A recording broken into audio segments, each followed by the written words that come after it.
Ce mercredi 10 avril 2024 marque la rupture du jeûne du mois sacré de Ramadan et le début du mois de pèlerinage pour les musulmans. Après 30 jours de jeûne, de prière, de louange, de partage, la communauté musulmane est satisfaite de tout ce qu'elle a accompli comme adoration et espère ainsi satisfaire Allah pour que leur demeure éternelle soit le paradis. Que Dieu exauce toutes nos prières et c'est pour marquer cet événement que Dieu nous a donné ce jour-là pour lui rendre grâce et de nous avoir permis de finir les 30 jours de carême et en bonne santé.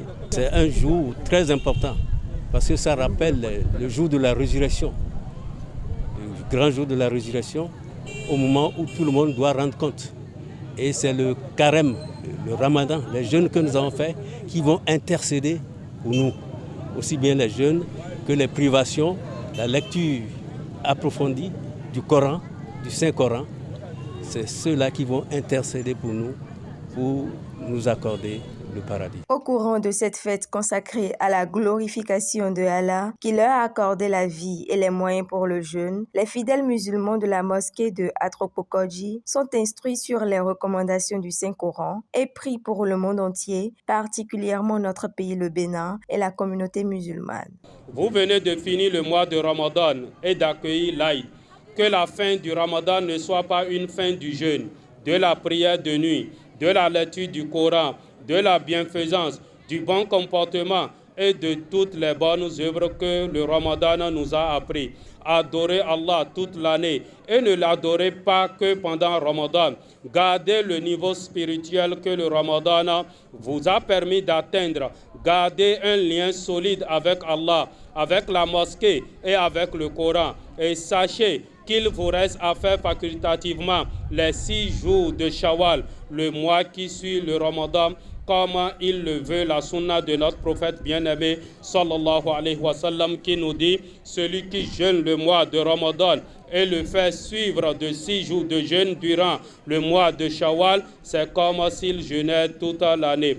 Allahu Akbar, Allahu Akbar, Allahu Akbar kabira. Je vous invite et moi-même la crainte d'Allah. Craignez et méfiez-vous de son châtiment et craignez le jour où vous serez ramenés vers Allah. Alors chaque âme sera pleinement rétribuée de ce qu'elle aura acquis. Et ils ne seront point lésés. Préservez-vous de l'enfer, ne serait-ce que par la moitié d'une date ou même par une belle parole. Prenez garde de la médisance et la calomnie. Prenez garde de l'avarice. Prenez garde de l'argent illicite. Prenez garde de la tromperie et du trafic avec les musulmans et les non-musulmans. Prenez garde du racisme, car c'est une chose nauséabonde. Comme nous le dit le prophète sallallahu alayhi wa sallam, soyez justes et équitables. Allah subhanahu wa ta'ala nous dit: Ya ayyuhalladhina amanu kunu qawwamina lillahi shuhada'a bil qist wa la yajrimannakum shana'anu qawmin ala alla ta'dilu i'dilu huwa aqrabu lit-taqwa wattaqullaha innallaha khabirun bima ta'malun. Ô les croyants, soyez stricts dans vos devoirs envers Allah et soyez des témoins équitables, et que la haine pour un peuple ne vous incite pas à être injuste. Pratiquez l'équité, cela est plus proche de la piété. Et croyez Allah, car Allah est certes parfaitement connaisseur de ce que vous faites. Surat al-Ma'idah, verset 8. Allahu Akbar, Allahu Akbar,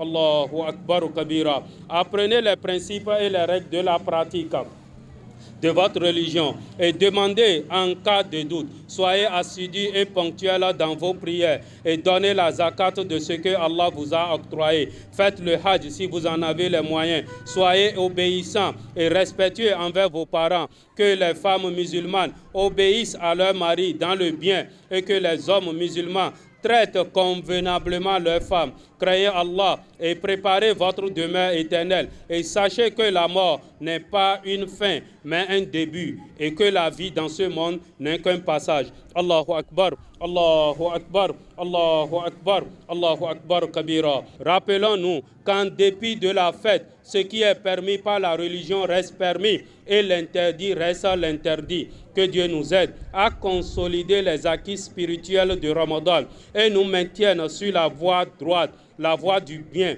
du salut et du paradis d'éternité. Qu'Allah aide notre pays, qu'Allah apporte son soutien à tous ceux qui luttent nuit et jour pour le bonheur du peuple béninois et le bonheur de l'homme en général. Qu'Allah guérisse nos malades et apporte son soutien et son réconfort à tous ceux qui souffrent. Bonne fête de célébration de l'Aïd el-Fitr à tous. Ils n'ont pas manqué également d'avoir une pieuse pensée en ce jour de fête à l'égard de leurs semblables de la Palestine. Nous avons aussi un cœur vers nos frères musulmans de la Palestine, surtout à Gaza, qui sont meurtris vraiment. Nous avons le cœur meurtri aussi par rapport à leur situation. Nous souhaitons que ce ramadan-là puisse apporter la paix au Moyen-Orient, la paix en Palestine, la paix pour Israël et que les peuples s'entendent bien. Notons que l'Aïd el-Fitr, qui peut durer 3 jours, est traditionnellement célébré par des prières à la mosquée, des repas de fête, des visites familiales, des achats de vêtements, des échanges de cadeaux en famille et avec les amis.